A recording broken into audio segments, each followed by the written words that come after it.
Hello दोस्तों, कैसे हो दोस्तों। आप सभी का केमिस्ट्री की क्लास में हार्दिक स्वागत है। दोस्तों, मेरा नाम संतोष साहू है। दोस्तों, हम पढ़ रहे हैं 12th क्लास की केमिस्ट्री का चैप्टर नंबर 1, जिसका नाम है सॉलिड स्टेट। दोस्तों, आज हम पढ़ेंगे, लास्ट क्लास की बात कर लेते हैं पहले। दोस्तों, पिछली क्लास में हम पढ़ रहे थे पैकिंग कैपेसिटी, संकुलन क्षमता।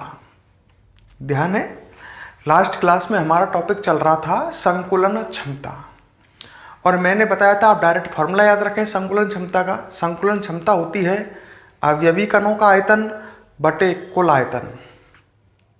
ठीक है, अवयवी कणों का आयतन बटे कुल आयतन। परसेंट में निकालनी हो आपको संकुलन क्षमता तो गुणा कर दोगे 100 का, जिससे परसेंट में आ जाएगी। संकुलन क्षमता होती क्या है? किसी एकक कोशिका के कुल आयतन का अवयवी कणों द्वारा घेरा गया आयतन। किसी एकक कोशिका के कुल आयतन का अवयवी कणों द्वारा घेरा गया आयतन उस एकक कोशिका की संकुलन क्षमता कहलाती है। दोस्तों, हमने लास्ट क्लास में, याद करो, फलक केंद्रित घनीय एकक कोशिका की संकुलन क्षमता ज्ञात की थी। याद आ रहा है? और उस एकक कोशिका की संकुलन क्षमता आई थी 0.74 या 74%। आप हमेशा याद रखें, फलक केंद्रित घनीय एकक कोशिका की संकुलन क्षमता कितनी होती है? 0.74 या 74%। क्लियर? अब हम पढ़ेंगे आज, सबसे पहले पढ़ेंगे हम अंतः केंद्रित घनीय एकक कोशिका की संकुलन क्षमता। ध्यान से देखना, ध्यान से समझना। अंतः केंद्रित घनीय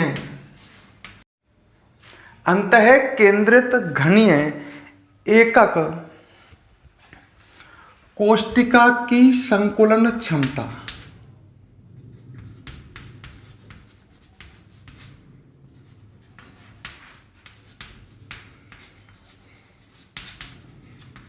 अंतः केंद्रित घनीय एकक कोशिका की संकुलन क्षमता। तो आज हम अंतः केंद्रित घनीय एकक कोशिका की संकुलन क्षमता ज्ञात करेंगे। कल याद की थी हमने फलक केंद्रित घनीय एकक कोशिका की संकुलन क्षमता। दोस्तों, आज की वीडियो आपको पसंद आती है तो वीडियो को लाइक करें जरूर से जरूर, और वीडियो पर अपने कमेंट करें। अच्छा, एक इंग्लिश में लिख देता हूं। हाँ, संकुलन क्षमता को बोलते हैं, आपको पता है, पैकिंग कैपेसिटी ऑफ अंतः केंद्रित घनीय, मतलब बॉडी सेंटर्ड, अंतः केंद्रित बॉडी सेंटर्ड घनीय क्यूबिक, क्यूब होता है ना घन, और एकक कोशिका मतलब यूनिट सेल। तो हम पढ़ेंगे packing capacity of body centred cubic unit cell. Body मतलब काय, सेंटर्ड मतलब केंद्रित, अंतः केंद्रित को काय केंद्रित भी कहते हैं ना।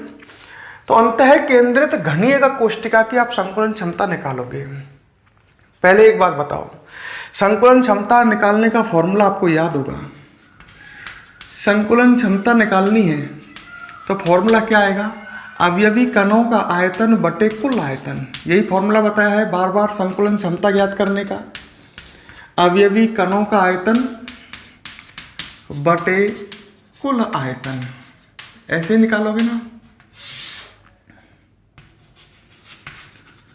वही अंतः केंद्रित घनीय एकक कोशिका की संकुलन क्षमता ज्ञात कर रहे हो, फॉर्मूला यही काम में लोगे, अवयवी कणों का आयतन बटे कुल आयतन। अच्छा, अवयवी कणों का आयतन कितना है सोच लो। एक बार बताओ मुझे, शॉर्ट में कर रहा हूं मैं भी, एक बार तो समझा रहा हूं आपको। आपने पढ़ा है अंतः केंद्रित घनीय जो एकक कोशिका होती है, देखो सामने, ये घनीय एकक कोशिका है, मतलब A बराबर B बराबर C अल्फा बराबर बीटा बराबर गामा बराबर 90 डिग्री। अंतः केंद्रित है तो अवयवी कण कहाँ कहाँ विद्यमान होंगे? सभी कोणों पर। और एक अंतः केंद्र में, मतलब इस एकक कोष्टिका के बीचों बीच, इस तरह से होगी। अच्छा, तो इसमें कुल अवयवी कण कितने हैं? तो इसमें देखो एक अवयवी कण तो कोने पर हो गया, आपको पता ही है 8 कोने हैं और 1/8 प्रत्येक कोने के कण का भाग है। प्रत्येक कोने के कण का इस एकक कोष्टिका में 1/8 भाग है। तो कोनों पर तो 1/8 1/8 1/8 1/8, एक कण तो कोनों पर हो गया और एक कण अंतः केंद्र में हो गया। तो इसमें कुल अवयवी कण कितने हैं? 2। अंतः केंद्र घने के कोष्टिका में, सही बात है ना, 8 कोने होते हैं और 1/8 प्रत्येक कोने के कण का भाग। और एक कण कहाँ होता है? अंतः केंद्र में। तो इसमें कुल कण कितने हो गए? 2। सही है। तो अंतः केंद्र घने के कोष्टिका में कुल कण 2 हैं और प्रत्येक कण को एक r त्रिज्या का गोला माने। बिल्कुल डिट्टो उसी तरह से पढ़ रहे हो जैसे आपने फलक केंद्र घने के कोष्टिका पढ़ी थी। इसमें कुल अवयवी कण 2 हैं और प्रत्येक अवयवी कण को r त्रिज्या का गोला माने तो एक गोले का आयतन इतना हो जाएगा, तो 2 गोलों का आयतन इतना ही तो हो जाएगा, तो अवयवी कणों का आयतन इतना ही तो आएगा। सोच लो भाई, एक गोले का आयतन कितना होता है? 4/3 पाई आर क्यूब। इसमें कुल गोले कितने हैं, अर्थात अवयवी कण कितने हैं? 2 हैं, बटे में कुल आयतन। अरे घन है घन, कुल आयतन भुजा की होगा। घन की भुजा कितनी है? ए। प्रत्येक भुजा ए की है, इसमें भुजा ए है। सही है। अब बिल्कुल उसी तरह से हमको जैसे अपने फलक केंद्रित घने के कोष्टिका में ए और आर में संबंध ज्ञात किया था, ऐसे यहां ज्ञात करेंगे। जब भी तो ए से आर कटेगा, मेरी बात समझो, से ए का मान आ गया 2r, तो r से r कट जाएगा ना। तो अब हमको ए और आर में संबंध भी चाहिए। अब इसमें संबंध क्या आएगा? पहले देख लो, पहले मेरी बात को सुनो ढंग से। अंतः केंद्रित घने की कोष्टिका में जो ये मध्य का कण है, समझने की कोशिश कर रहे हो? अंतः केंद्रित घनीय एकक कोष्टिका में जो ये बीच का कण है, दिख रहा है? ये बीच का कण सभी कोनों के कणों को स्पर्श करता है। सीधी सी बात कहूं, जैसे 4 बॉल ऊपर रखी हुई हैं और 4 बॉल नीचे रखी हुई हैं, 4 बॉल ऊपर 4 बॉल नीचे, अगर बीच में कोई, तो क्लियर कर लो मेरी बात। देखो, एक बॉल है और उसके ऊपर 4 बॉल और नीचे भी 4 बॉल, तो ये बॉल जो है बीच में रखी हुई ऊपर के चारों बॉलों को स्पर्श करेगी, नीचे के चारों बॉलों को। तो मैं ऐसे कह सकता हूं कि जो ये अंतः, एक एक बात को समझो, अंतः केंद्र घने कोष्टिका में जो अंतः केंद्र का कण है, मतलब जो बीचों बीच का कण है, ये सभी 8 कोनों के कणों को स्पर्श करता है। इसमें 8 कोने हैं, तो ये बीच का कण ऊपर के चारों कणों को, नीचे के चारों कणों को, इनको बॉल मानो, स्पर्श करेगा। अच्छा, तो एक बात बताओ, ये कण देखो, ये कण मैं ऐसे बनाता हूं जिससे आपको क्लियर हो, और ये कण, समझ लेना मेरी बात को। ये मध्य का कण इस कोने के कण को भी स्पर्श करेगा और इस कोने के कण को भी स्पर्श करेगा। करेगा कि नहीं करेगा? करेगा। अच्छा, अगर मैं इस गोले के केंद्र से इस गोले के केंद्र तक की दूरी निकालूं तो ये इसमें 4r आएगी, इसको फिर AC मान लेते हैं। समझ लो मेरी बात को। तो हमको AC बराबर 4r मिलेगी कि नहीं मिलेगी? मिलेगी। ये r, ये 2r हो गई, ये r हो गई। अच्छा, अब देखो, मैं एक त्रिभुज बना रहा हूं, AC का मान 4r आ गया, क्लियर? एक त्रिभुज बना रहा हूं, देखो ये त्रिभुज बन गया, ये ABC त्रिभुज बन गया, A, B और C, क्लियर? कौन सा त्रिभुज बन गया? ABC। देखो ढंग से, ABC। अच्छा, आपको पता ही है ये घन की भुजा है, ये तो A है, क्लियर? अच्छा, ये कितनी है? ये फलक केंद्रित घने का कोष्टिका में आपने ज्ञात की थी, ये √2a आती है, नहीं आती क्या? √2a। अरे यार, ये आपने वहां फलक केंद्रित घने की कोष्टिका में ज्ञात की थी, ये a थी और ये a थी, तो पाइथागोरस प्रमेय से ये √2a आया था। अरे ये विकर्ण है, विकर्ण, फलक विकर्ण, सही है? तो मेरी बात को ढंग से देखो, ये a है, ये √2a है, सही है। यहां पर फिर एक समकोण त्रिभुज बन रहा है। अपने कमरे में देखो, कमरे में जहां बैठे हुए हो, ऊपर के छत के चारों कोने दिख रहे हैं, सही है। मैं एक कोने से इस कोने तक, विपरीत कोने तक जा रहा हूं, तो ये √2a है, सही है, ये √2a है। अब आप नीचे उतरो, ये a आ गई, और उस कोने से लेकर के इस कोने तक की दूरी निकाल सकते हो, क्योंकि यहां पर एक समकोण त्रिभुज बन रहा है। देखो ऐसे, उस कोने से इस कोने तक, फिर नीचे, तो एक समकोण त्रिभुज बन रहा है। तो पाइथागोरस प्रमेय से हम AC निकाल सकते हैं। ये लंब स्क्वायर कर्ण स्क्वायर है, सही है क्या, लंब और आधार, ये √2a है। अब एक बात बताऊं मैं, ये फलक विकर्ण है, घन है, ये फलक विकर्ण है, और ये भी एक विकर्ण है, पर इसको बोलेंगे काय विकर्ण। काय विकर्ण जानते, देखो जैसे ये फलक है, फलक पर जो विकर्ण खिंचेगा ये तो फलक विकर्ण है। अब मैं कहूं घन में फलक विकर्ण कितने हैं, आप कहोगे 12। घन में 6 फलक होते हैं, आपको पता ही है, और प्रत्येक फलक पर 2 विकर्ण खिंच सकते हैं, तो फलक विकर्ण कितने हैं, 12। और फलक विकर्ण की लंबाई कितनी होती है, √2a। नॉलेज की बात है, ये आपके जन सिंपल ही आपको आनी चाहिए। वही ये a है और ये a है, तो पाइथागोरस प्रमेय से ये √2a तो आएगी, फलक विकर्ण √2a होगा। एक विकर्ण है ये काय विकर्ण। काय विकर्ण क्या होता है, ऊपर के इस सिरे से नीचे के इस सिरे तक, तो ऐसे 4 काय विकर्ण खिंच सकते हैं, इस सिरे से इस सिरे तक, नीचे के इस सिरे से इस सिरे तक, नीचे के इस सिरे से इस सिरे तक। मतलब काय विकर्ण हो सकते हैं कितने, 4। यहां से यहां तक हो जाएगा ना, तो ऐसे 4 काय विकर्ण खिंच सकते हैं। देखो 4 कोने ऊपर हैं, 4 कोने नीचे हैं, यहां से यहां तक हो जाएगा, है ना, यहां से यहां तक, यहां से यहां तक, इस तरह से इसमें 4 विकर्ण खिंच सकते हैं। जो अंदर से निकलेंगे वो विकर्ण, बॉडी में थे, बॉडी समझ गए, घन की बॉडी में से अंदर से जो विकर्ण निकलेंगे वो तो होंगे काय विकर्ण, और फलक पे जो विकर्ण खिंच रहे हैं वो फलक विकर्ण। काय विकर्ण सोच करके देखो संख्या में कितने हो सकते हैं, 4। ऊपर के 4 कोनों से नीचे के 4 कोनों तक तो जाएंगे ये, तो 4 तो काय विकर्ण, और फलक विकर्ण, फलक विकर्ण 12, प्रत्येक फलक पर 2। अच्छा अब देखो ये AC 4R है और एक समकोण त्रिभुज बन गया यहां पर, तो त्रिभुज ABC में भी अपन AC का मान निकाल सकते हैं, पाइथागोरस प्रमेय से निकाल सकते हैं।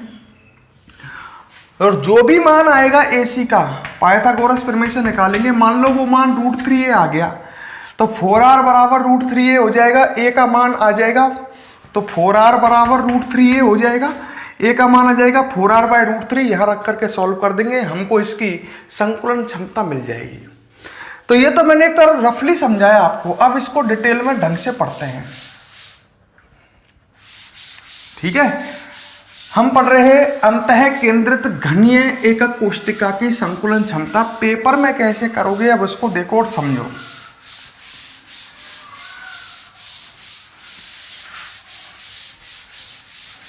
देखो इधर, अंतः केंद्रित घनीय एकक कोष्टिका में आपको पता है सभी अवयवी कण कहां कहां होते हैं, अवयवी कण सभी 8 कोनों पर, तथा एक अवयवी कण अंतः केंद्र में होता है, पता है। तो इस बात से स्टार्ट करते हैं। अंतः केंद्रित मैं लिख रहा हूं, आप केवल समझो एक बार। अंतः केंद्रित मैं लिखा दूंगा पीछे, घनीय एकक कोष्टिका में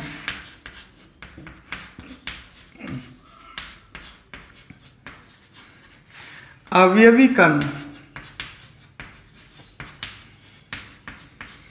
सभी 8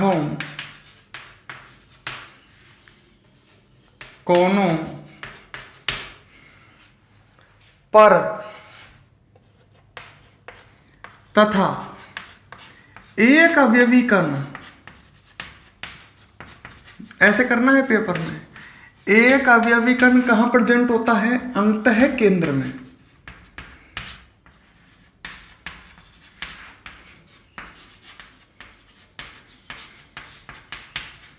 क्लियर? एक अवयवी कण अंतः केंद्र में होता है। सही है। तो अवयवी कणों की संख्या निकाल सकते हैं। अतः अवयवी कणों की संख्या, अवयवी कण कितने हैं इसमें? अवयवी कणों की संख्या निकालो फटाफट। कैसे निकालोगे? 8 कोने इनटू, भाई 8 कोने पर है, कोने कण का कितना भाग होता है? 1/8 प्लस एक अवयवी कण अंतः केंद्र में है, तो कुल अवयवी कण कितने आ जाएंगे? 2। तो अवयवी कण आगे 2। सही है। अब प्रत्येक अवयवी कण को अपन क्या मान लेते हैं? स्मॉल r त्रिज्या का गोला। माना प्रत्येक अवयवी कण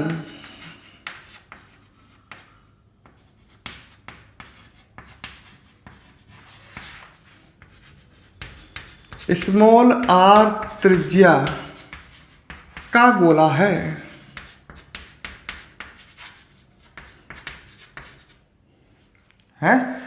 तो सभी अवयवी कणों का आयतन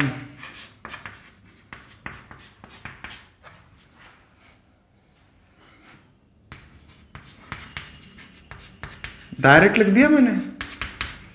प्रत्येक अवयवी कण r त्रिज्या गोला है, तो एक अवयवी कण का आयतन कितना हो जाएगा? 4/3 पाई r क्यूब। तो सभी अवयवी कणों का आयतन हो जाएगा 2 गुना 4/3 पाई r क्यूब। भाई अवयवी कण 2 ही तो है उसमें, तो एक अवयवी कण का आयतन 4/3 पाई r क्यूब होगा, तो 2 का इतना हो जाएगा। यहां तक क्लियर? अच्छा, एक बात और फिर आगे लिख सकते हैं। यहां तक तो क्लियर है ना? अवयवी कणों का आयतन आ गया। अच्छा, अंतः केंद्रित घनीय कोष्टिका में, अभी एक बात बताई थी मैंने, अंतः केंद्रित घनीय कोष्टिका में, सामने ध्यान से देख लो, जो अंतः केंद्र का कण होता है वो सभी कोनों के कणों को स्पर्श करता है, करता है नहीं करता है? सही है। चलो उसको बाद में लिखेंगे, पहले यहां तक क्लियर हो गया है तो पहले यहां तक लिख लो। चलो हेडिंग डालो कॉपी में, अंतः केंद्रित घनीय एकक कोष्टिका की संकुलन क्षमता। डालो हेडिंग, अंतः केंद्रित घनीय एकक कोष्टिका की संकुलन क्षमता। इंग्लिश में डाल लो, packing capacity of body centred cubic unit cell. Packing capacity of body centred cubic unit cell.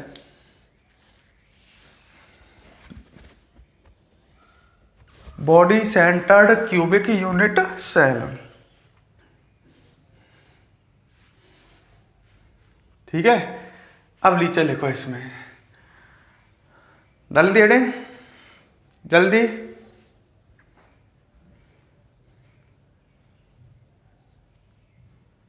और अब लिखो, अंतः केंद्रित घनीय एकक कोष्टिका में, अंतः केंद्रित घनीय एकक कोष्टिका में एकक कोष्टिका में अवयवी कण, अवयवी कण सभी 8 कोनों पर, सभी 8 कोनों पर सभी 8 कोनों पर तथा एक अवयवी कण, एक अवयवी कण अंतः केंद्र में उपस्थित होता है, अंतः केंद्र में उपस्थित होता है। सही बात है। अवयवी कण सभी 8 कोनों पर तथा एक अवयवी कण अंतः केंद्र में उपस्थित होता है। ठीक है।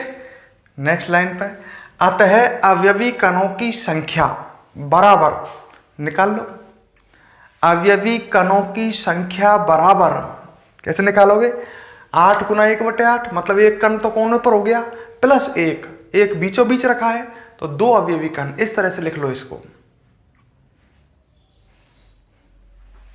अवयवी कण कितने हो गए, 2, लिख लिया। नेक्स्ट लाइन, माना प्रत्येक अवयवी कण स्मॉल r त्रिज्या का गोला है। प्रत्येक अवयवी कण स्मॉल r त्रिज्या का गोला है।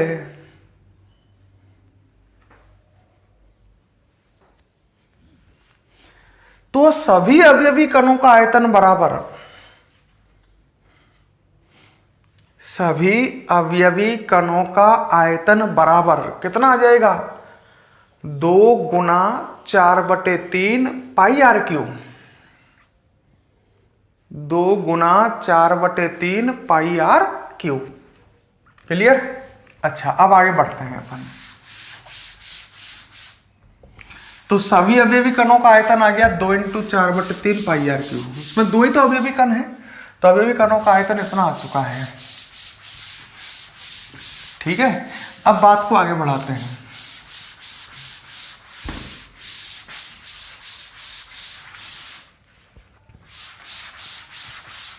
देखो अब आगे, अब देखो सामने, तो अवयवी कणों का आयतन आ गया अपने पास 2 × 4/3 पाई आर क्यूब। एक बात कही थी, मैं उसको वापस रिपीट करता हूं। अंतः केंद्रित घनिका कोष्टिका में अंतः केंद्र का कण सभी 8 कोनों के कणों को स्पर्श करता है। बीच का कण ऊपर के 4 कोनों और नीचे के 4 कोनों को कणों को स्पर्श करता है। तो हम कह सकते हैं अंतः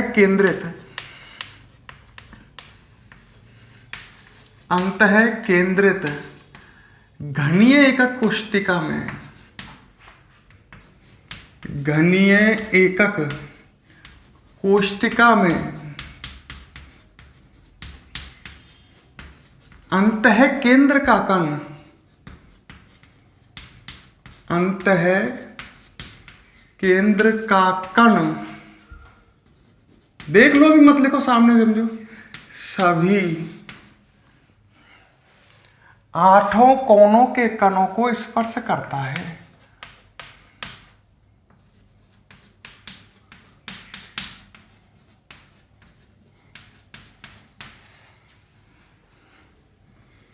को स्पर्श करता है।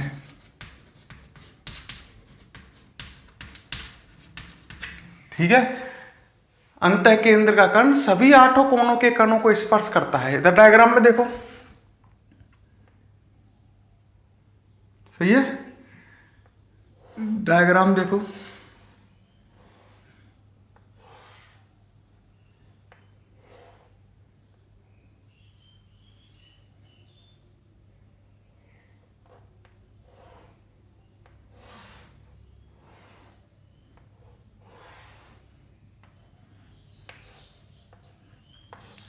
हाँ, घनीय कोष्टिका हो गई, ये हो गए कोने के कण, और ये हो गया कोने के कण हो गए, ये तो अंतः केंद्र का कण। तो ये अंतः केंद्र का जो कण है, ये सभी 8 कोनों के कणों को स्पर्श करता है। देखो इधर इस तरह से बना रहा हूं, ये तो अंतः केंद्र का कण है, और ये कण मैंने इस तरह से बना दिया है ताकि समझ में आए। तो ये कण जो है वो सभी इस कोने 4 कोनों के कणों को स्पर्श करेगा, और ये नीचे वाले 4 कोनों के कणों को स्पर्श करेगा।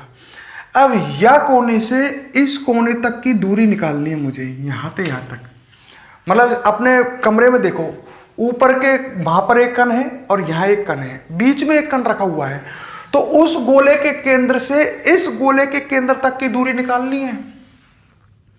तो कितनी आएगी, ये 4r, इसको AC मान लेते हैं। तो हम कह देंगे इसमें, जब ये बीच का कण ऊपर के 4 कोनों के कण और नीचे के 4 कोनों कण को स्पर्श करता है, अतः AC बराबर कितनी आ जाएगी, 4r। समीकरण नंबर 1। ये क्लियर आ गया होगा।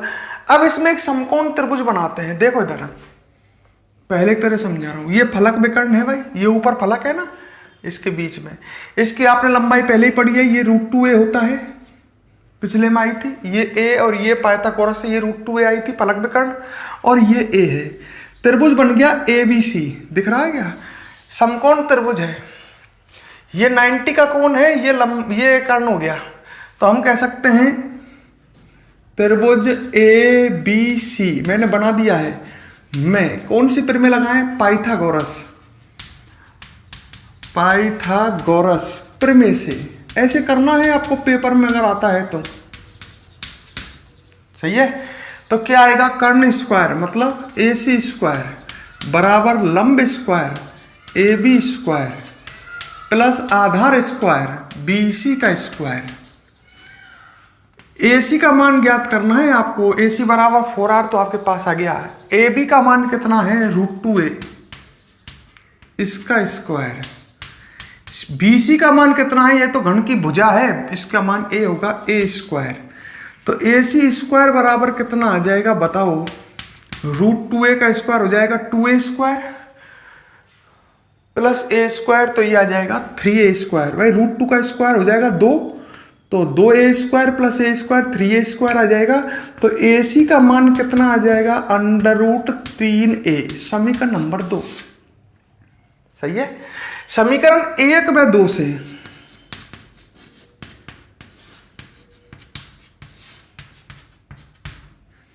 है तो AC बराबर 4R भी है और AC बराबर √3a भी है, तो √3a बराबर क्या आ जाएगा? 4R। आप याद करें, फलक केंद्रित घनी का कोष्टिका में A और R के मध्य संबंध आया था √2a बराबर 4R। ये आपको याद रखना है, दिमाग में बैठा लो अभी। और अंतः केंद्रित घनी का कोष्टिका में A और R में संबंध है √3a बराबर 4R। याद रखो। समीकरण नंबर 3, A का मान कितना आ जाएगा? A बार बराबर 4R बाई √3।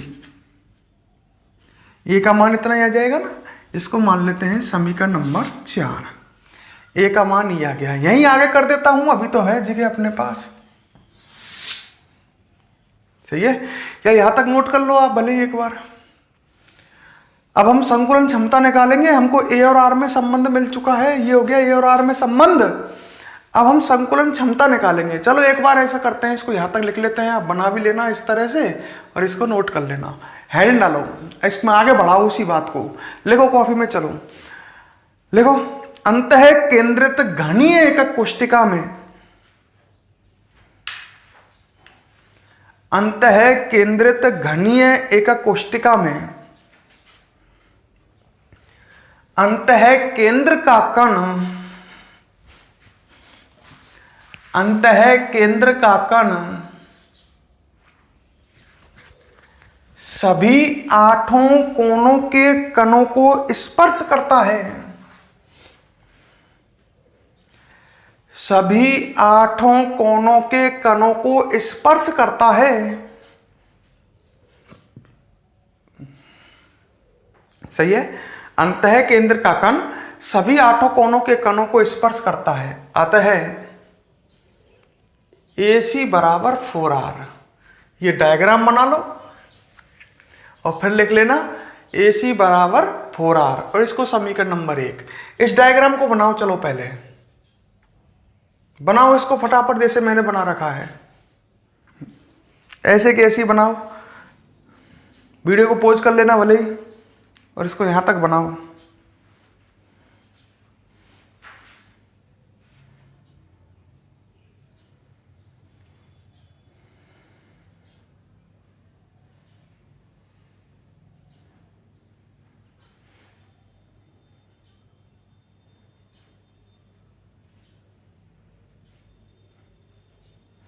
वीडियो को पॉज करके बना लो। अगर वीडियो आपको पसंद आ रही है, मैं फिर कह रहा हूं वीडियो को बीच में रुको, एक बार वीडियो को लाइक करो, वीडियो को कमेंट करो, अपना वीडियो को लाइक करो जरूर, फिर आगे बढ़ेंगे अपन। देखो कितना भी कह दो, स्टूडेंट वीडियो को लाइक करने में जोर आ रहा है, उसको दबाने में जोर आ रहा है क्या लाइक के बटन को? अरे लाइक कर दो यार। कर लिया ये डायग्राम बना लिया। ए सी बराबर 4r लिख लिया। आगे लिख लो त्रिभुज एबीसी में पाइथागोरस प्रमेय से, नीचे तक कर लो अब इसको सॉल्व कंप्लीट। ये ए का मान निकाल लो, त्रिभुज एबीसी में पाइथागोरस प्रमेय से इसको यहां तक नीचे तक सॉल्व कर लो। तो अपने पास संबंध आ गया √3a बराबर 4r, और इसको मैंने समीकरण 4 मान लिया है। a बराबर कितना आ गया 4r बाई √3।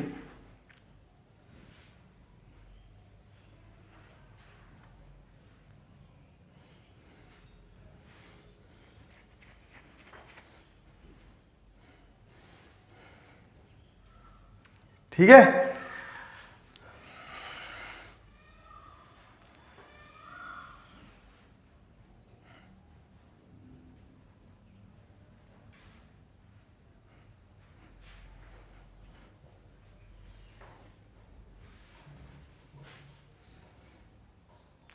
लिख लिया।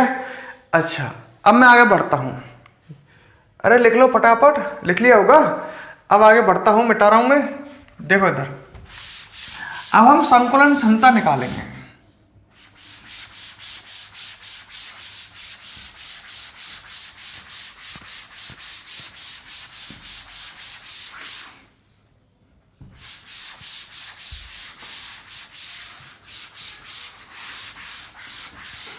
चलो भाई अब संकुलन क्षमता निकालते हैं। संकुलन क्षमता, पैकिंग कैपेसिटी, फॉर्मूला याद है? बताओ जल्दी। फॉर्मूला है अवयवी कणों का आयतन बटे कुल आयतन, ये फॉर्मूला है।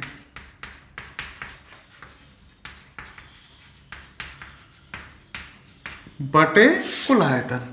हाँ, परसेंट में निकालना हो तो 100 का गुना और हो जाता है। सही है क्या? फॉर्मूला तो यही है, अवयवी कणों का आयतन बटे कुल आयतन। कुल आयतन। अच्छा, अवयवी कणों का आयतन आपको लिख रहा है कितना है? 2 गुना 4/3 पाई आर क्यू। ध्यान है अवयवी कण 2 ही तो है, कुल आयतन ए क्यू होता है। सही है, लिख सकते हैं ए का मान कहां से रखोगे? समीकरण 4 से। लिख रहा है 4r बाई √3 है। ए का मान समीकरण 4 से रखने पर, कैसे भी कर लो यार अपनी सहूलियत के हिसाब से, पर करो सही। ठीक है, तो क्या आ जाएगा? संकुलन क्षमता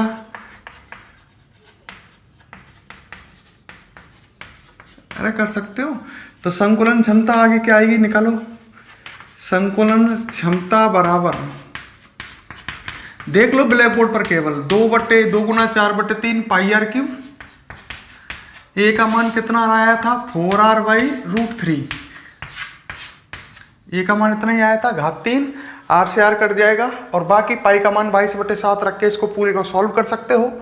इतनी मेहनत नहीं करो, डायरेक्ट मैं बता देता हूं कितना आएगा। ये आएगा 0.68, और परसेंट में निकालना हो तो इसमें 100 का गुना हो जाएगा, 68%। सही है। फलक केंद्रित घनीक कोष्ठिका कितनी आई थी? 0.74 या 74%। इसकी कितनी है? 0.68 या 68%। सही है। अच्छा, इसको यहां तक नोट करें कंप्लीट। जल्दी लिख लो, ब्लैक बोर्ड पर से नोट करो, फिर हम आगे बढ़ेंगे।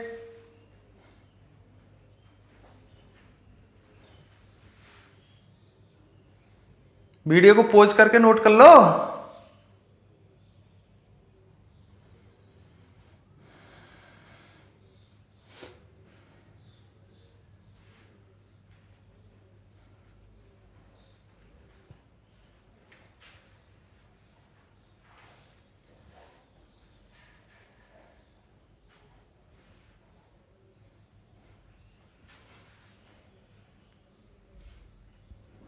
क्लियर?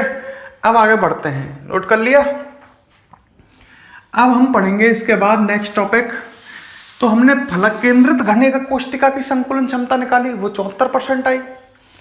फिर हमने अंतः केंद्रित घनीक कोष्ठिका की निकाली। अब एक तरह की और है घनीक कोष्ठिका, 3 तरह की तो मिलती है घनीक कोष्ठिका।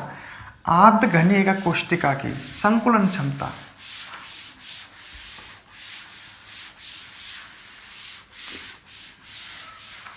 ठीक है, देखो इधर नेक्स्ट टॉपिक है आद्य घनीय एकक कोशिका की संकुलन क्षमता।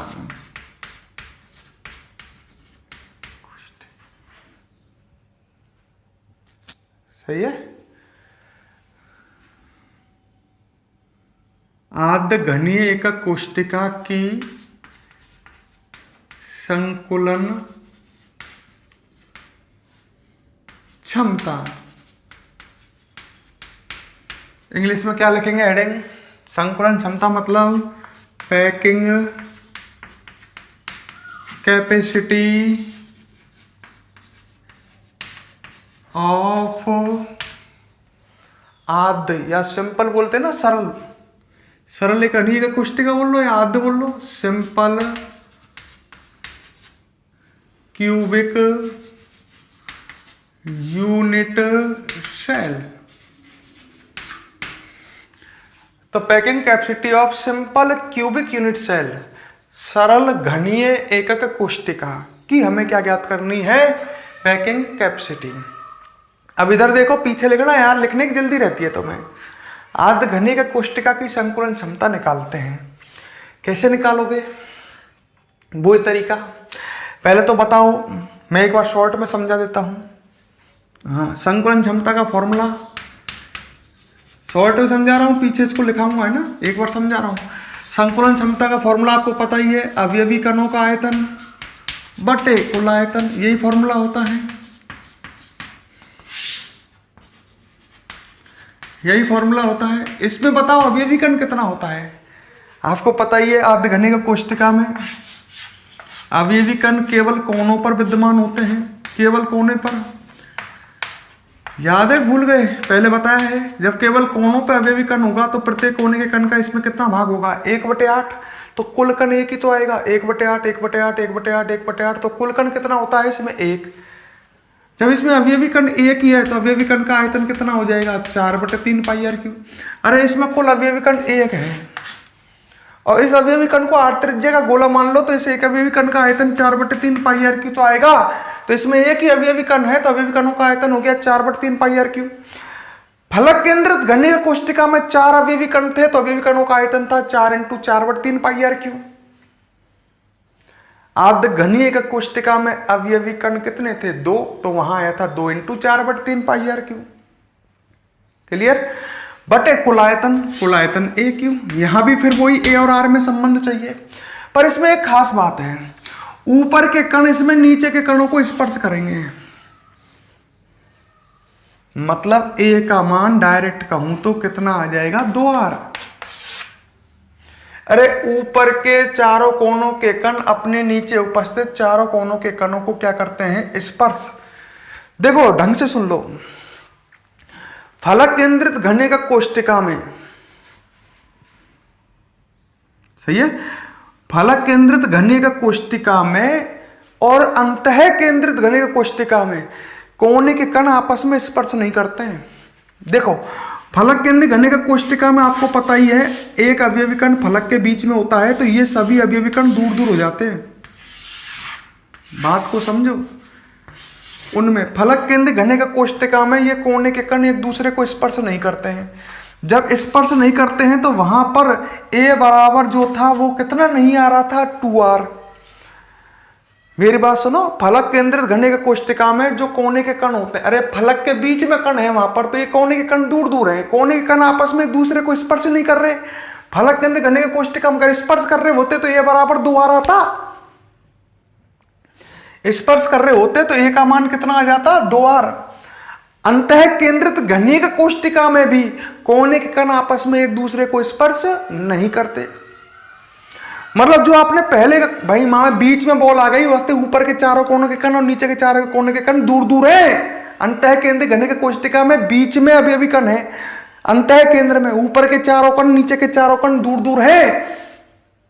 मतलब फलक केंद्रित और अंतः केंद्रित में कोनों के कण आपस में स्पर्श नहीं करते हैं, जबकि इनमें ये कोनों के कण आपस में ये कण इसको, ये कण इसको, ये आपस में स्पर्श कर रहे हैं। तो यहां पर ये जब स्पर्श कर रहे हैं तो यहां पर ए का मान 2r आएगा, तो यहां तो डायरेक्ट हो जाएगा, ए का मान 2r आएगा। इसको सॉल्व कर देंगे, ये सॉल्व करने पर आएगा 0.524% पे निकालें तो 52.4%। यहां तो सिंपल सा संबंध है, ए बराबर 2r। यहां पर ए बराबर कितना है 2r। फलक केंद्रित घनीय में √2a बराबर 4r, अंतः केंद्रित घनीय में √3a बराबर 4r, और यहां a बराबर है 2r। इस तरह से a का मान रख देंगे, सॉल्व कर देंगे, हो जाएगा। ये सरल है। तो हम हेडिंग डालते हैं, फिर लिखते हैं। चलो पहले हेडिंग डालो, ऊपर इसको मिटा देता हूं पूरे को, हेड डालो। ये सरल है सबसे, और लास्ट में रखिए मैंने ये हेड डालो। आद्य घनीय एकक कोष्टिका की संकुलन क्षमता, आद्य घनीय एकक कोष्टिका की संकुलन क्षमता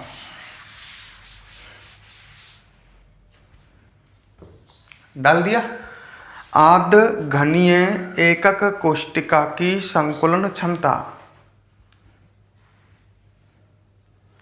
और इंग्लिश में भी लिख लो कोष्टक में, packing capacity of simple cubic unit cell, packing capacity of simple cubic unit cell.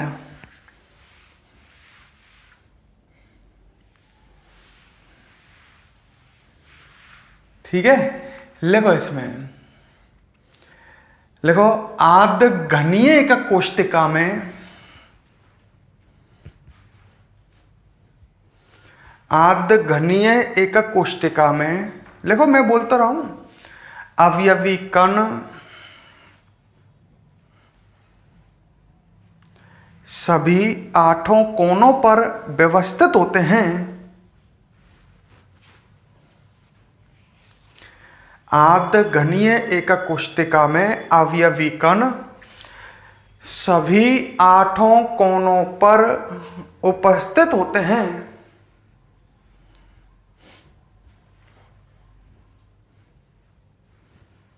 ठीक है, अगली लाइन्स पे आ जाओ।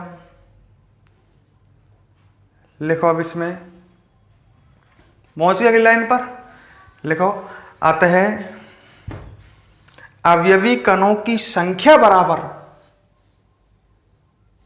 अवयवी कणों की संख्या बराबर कितना आएंगे, ऐसे लिखोगे 8 गुना 1/8 बराबर 1 अवयवी कण। भाई 8 कोने हैं, 1/8 प्रत्येक कोण के कण का भाग है, तो इस तरह से लिख लो 1 अवयवी कण, या ऐसे लिख सकते हो, तो पूरा लिख सकते हो 8 कोने इंटू 1/8 प्रत्येक कोने के कण का भाग बराबर 1 अवयवी कण। ठीक है, 1 अवयवी कण है। अच्छा, अगली लाइन पर आ जाओ, ये लिख लिया, आगे लिख लो, यदि इस अवयवी कण को स्मॉल r त्रिज्या का गोला माने, इस अवयवी कण को लिखो, यदि इस अवयवी कण को स्मॉल r त्रिज्या का गोला माने,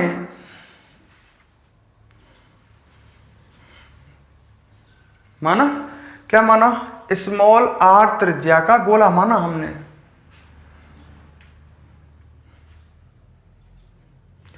तो अगली लाइन से आ जाओ बोले, तो इस अवयवी कण का आयतन बराबर कितना हो जाएगा 4/3 πr3, 4/3 πr3। ठीक है, लिख लिया ये। अच्छा, अब इधर देखो, तुम मत बनाना, केवल देखो,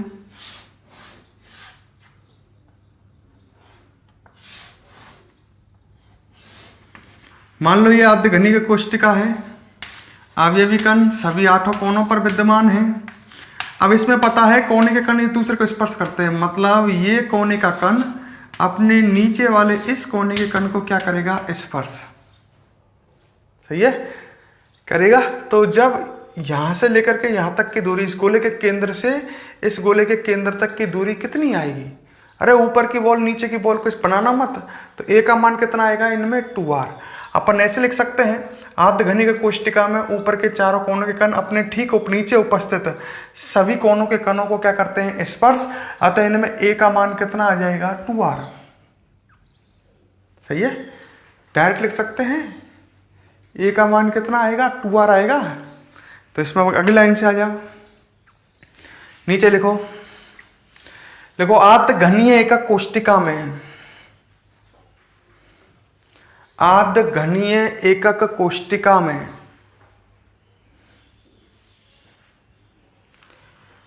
ऊपर के चारों कोनों के कण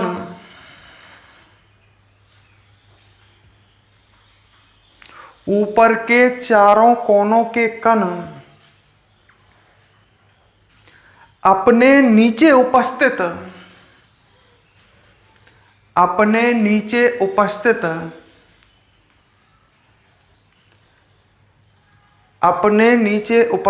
सभी कोनों के कणों को स्पर्श करते हैं। या ऐसे लिख लो, अपने नीचे उपस्थित चारों कोनों के कणों को स्पर्श करते हैं, अपने नीचे उपस्थित चारों कोनों के कणों को स्पर्श करते हैं। अतः अगली लाइन से लिख लो, अतः इनमें ए का मान कितना आ जाएगा, 2r। इसको समीकरण नंबर 1 मान लो, मान लिया। अब निकालो, डायरेक्ट फॉर्मूला निकालने, अपन को ए और आर में संबंध मिल गया, तो अब डायरेक्ट क्या लगाओगे फॉर्मूला, संकुलन क्षमता बराबर बताओ फॉर्मूला, अवयवी कणों का आयतन बटे कुल आयतन।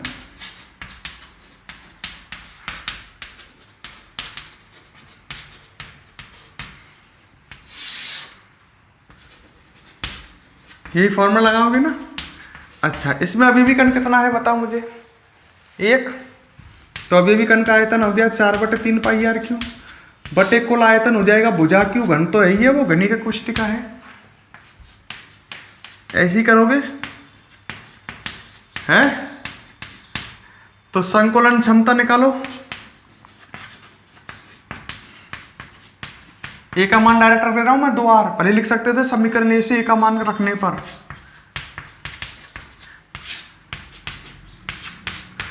ये आएगा, मैंने बताया था कितना आएगा, 0.524। परसेंट में निकालनी हो तो 52.4%, 100 का गुना हो जाएगा ना, 52.4%। इस तरह से आप लिख लो इसको फटाफट यहां से। तो बड़ा सिंपल है ये, तो सॉल्व कर लो, इनको आप डायरेक्ट याद रखना।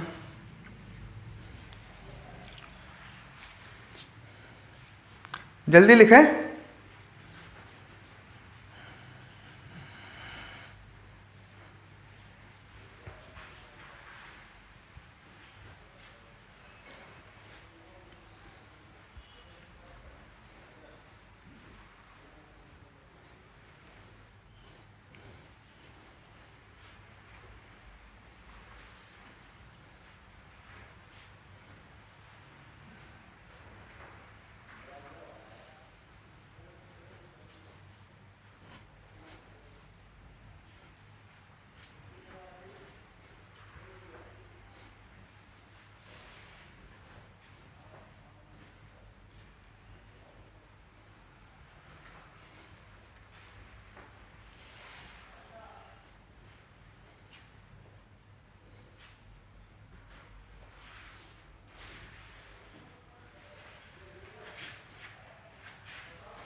कर लिया नोट, बढ़े आगे, क्लियर। चलो भाई, अब हम आपसे विदा लेते हैं, ये टॉपिक यहीं ख़त्म हुआ। नेक्स्ट क्लास से हम न्यू टॉपिक स्टार्ट करेंगे। अगर आपको वीडियो पसंद आई है तो वीडियो को लाइक और कमेंट जरूर करें।